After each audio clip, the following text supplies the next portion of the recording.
Storytime about how I'm in love with my sister's boyfriend and I think he likes me too. Actually, no, I know so because he kissed me 3 days ago. I swear I'm a good girl. A little backstory, my sister and I have never really gotten along. She's 3 years older than me and thinks she's the queen of the house. And she's always seen me as competition, which I hate. My mom would always try to make us get along, but it was totally impossible. My sister was always upset at something I did. Eventually, I stopped trying with my sister and I wouldn't make any effort to make her like me. Finally, last year she moved out and I was so happy. We celebrated my 20th birthday at home last year, and of course my sister came over. But she brought this really cute boy with her. Let me tell you guys, it was instant love at first sight. I can't even explain what I felt, I just knew that I liked him. Even my mom made a comment about how good looking he was. And can I just say that I caught him staring at me a few times throughout the dinner. After that, I never really saw him because my sister and I never hung out. Until my sister lost her job because of COVID and had to move back in with us. And this meant that I was seeing her boyfriend a lot more around our house. He was so nice to me. Anytime they wanted to watch a movie, he would always invite me. If they were going to go out to eat or go to the beach, he would always invite me. Eventually, I started saying yes, well, because I liked him. And something told me that he liked me too.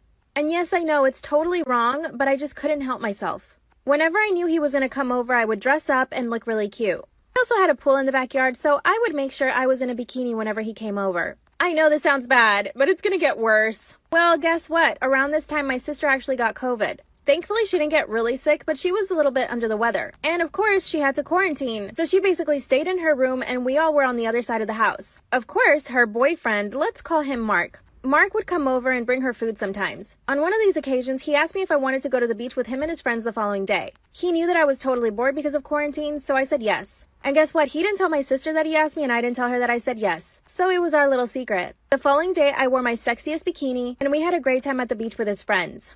While we were at the beach with his friends, I could tell that he kept staring at me.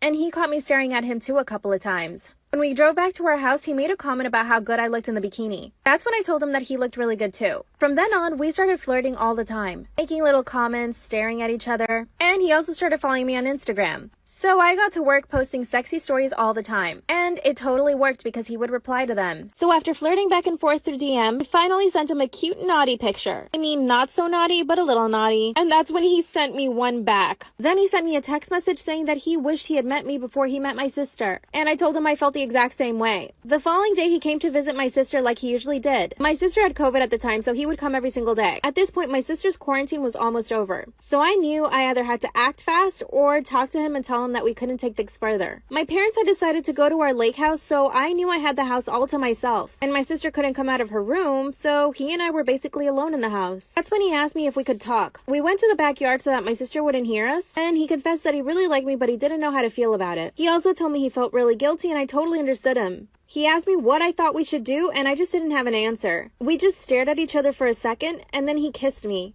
And it was the most magical kiss of my entire life. We then proceeded to make out for about 10 minutes. After that, he told me we needed to make a decision. I told him the best thing for us to do was to just be honest with my sister. We went straight to my sister's room and told her everything. Of course, my sister being the drama queen that she is, she started throwing things around in her room, and she called my parents and told them everything. Mark got on the phone with my parents and told them that he was responsible for everything, but that he couldn't lie to my sister and that he had to be honest. And yeah, I felt even harder when he said that. That's when my sister had the bright idea to lie and say that she was pregnant and that he had to get married with her. Mark hesitated but said if that was true, then yes, they would get married. I told my sister I didn't believe her and that she needed to provide a pregnancy test. Mark went and got the pregnancy test, and of course, it came back negative. Mark went home and I got on the phone with my parents, and I told them that I would step aside for my sister's happiness. My parents told me that they thought it was the best thing. So I called Mark and told him that he needed to stay with my sister. Now my sister is trash-talking me to all her friends, which I expected and I guess I deserve. But should I sacrifice my happiness and his? My sister won't let Mark and I talk at all. When he comes over, I completely ignore him. What should I do, you guys? Parked in the driveway, I gave one more look to the house I grew up in. One of my friends once called it the House of Horrors. My 5 brothers and I decided that we've had enough of my parents' controlling behavior. It started when I was only a little girl. My dad would make us stand on one leg reciting full pages from our school books.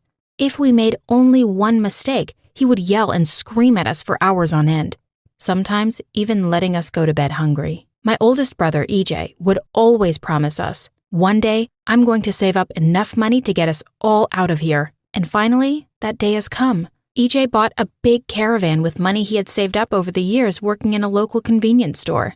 All 6 of us could fit comfortably in it.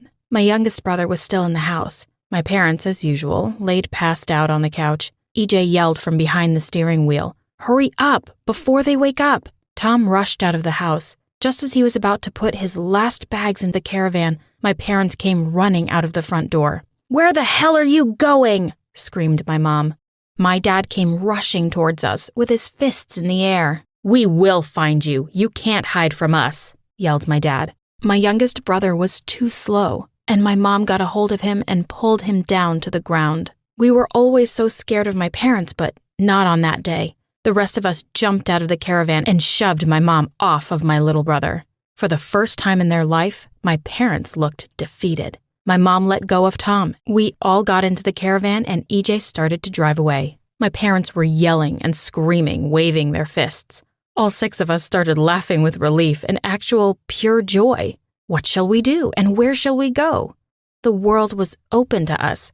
I was the second youngest, so I didn't really have a say, but I loved spending time with all of them and trusted my brothers with all my heart. We decided to drive through the night. 2 of my brothers took turns driving while the rest of us slept. My brothers weren't the neatest of beings, and all of them can snore really loud. I couldn't fall asleep because it sounded as if the caravan's roof might just lift up from their snoring. I looked at the stars through the caravan window. A family in a smaller brown caravan was driving next to us. In the back, also looking at the stars, was the most beautiful boy I've ever seen. He had dark hair, soft eyes, and a strong jawline. He saw that I was staring at him. I tried to pretend not to see him, but I blushed bright red. He smiled and waved at me. I shyly waved back. He took out a blank piece of paper and started writing something on it. He lifted it and it read, "I like your smile." At that moment, one of my older brothers closed the window curtain in front of my face. "No boys until you're 18, he said, and went back to bed. When I opened the curtain again, he was gone. The next day, we drove cross-country, passing farms with animals, beautiful grasslands, and some rivers. EJ suggested that we stayed the night at a caravan park. We parked the caravan and started wandering around the park. I couldn't believe it. Parked in one of the stands was the brown caravan.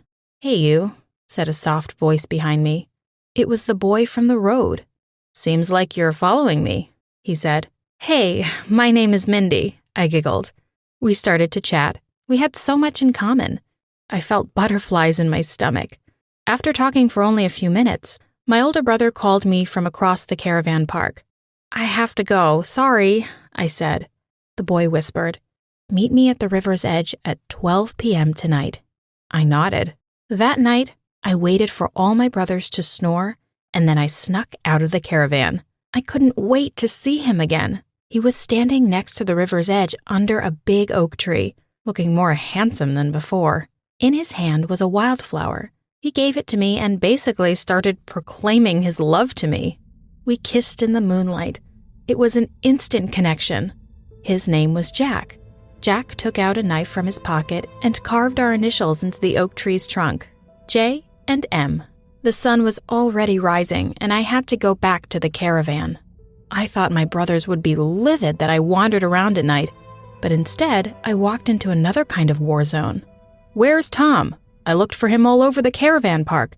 Mindy, did you see Tom? Was he with you?" Everybody was going crazy. No, he wasn't with me. Was Tom really missing? I've never seen EJ so worried. He said, "Everybody, split up. Come back here in an hour." The 5 of us split up. We looked everywhere. Asked at reception, down by the river, in the bathrooms, and even deep into the surrounding woods. But we couldn't find him. We yelled and asked everyone. Jack even helped phoning the local police, but they said they can't help us since it hasn't been 48 hours since he is gone. EJ said, "We can't rely on authorities. We'll figure it out. We always do." We got in the caravan and started looking for Tom, driving on gravel roads, steep roads, and deserted roads, all situated around the caravan park. But nothing. It was getting dark. EJ suggested that we go back to the caravan park in hopes that Tom would have pitched up there. We drove for hours on a gravel road, but we were completely lost. We ended up on a sandy road with no streetlights or pit stops to be found. EJ couldn't find the way back to the caravan park, and now it was in the middle of the night. Next to the sandy road was an open area, and we parked the caravan there. We would continue searching in the morning. We were so tired, all 5 of us passed out. I woke up the next morning to one of my brother's screams. "Where the hell are we?" When we looked out of the caravan's window, we were surrounded by a desert. Yellow sand stretched out on all sides. We were completely lost. My parents never allowed us to have mobile phones, so we couldn't phone for help. We didn't even have a map. All 5 of us ran out of the caravan. We soon realized that the road we drove on the previous night was gone. The wind must have blown the soft sand over the last remains of the tracks. There was no way we could tell which direction to go. I fell down to my knees and started sobbing. Tom is missing, we're lost, and I'll never see Jack again. My brothers tried to console me, saying that everything would be okay. Luckily, we had an extra tank of fuel in the caravan and some canned food. We had breakfast and started to drive in one direction. It was so hot. The caravan struggled in the soft sand, but thankfully we didn't get stuck. We passed sand dunes and even a few dry bushes and trees, but no sign of people anywhere. Luckily, we eventually reached a gravel road. We drove the whole day. There was nothing in sight. Finally, the desert started to turn into grasslands. By nightfall, we still haven't found any sign of civilization. We stopped the caravan for the night.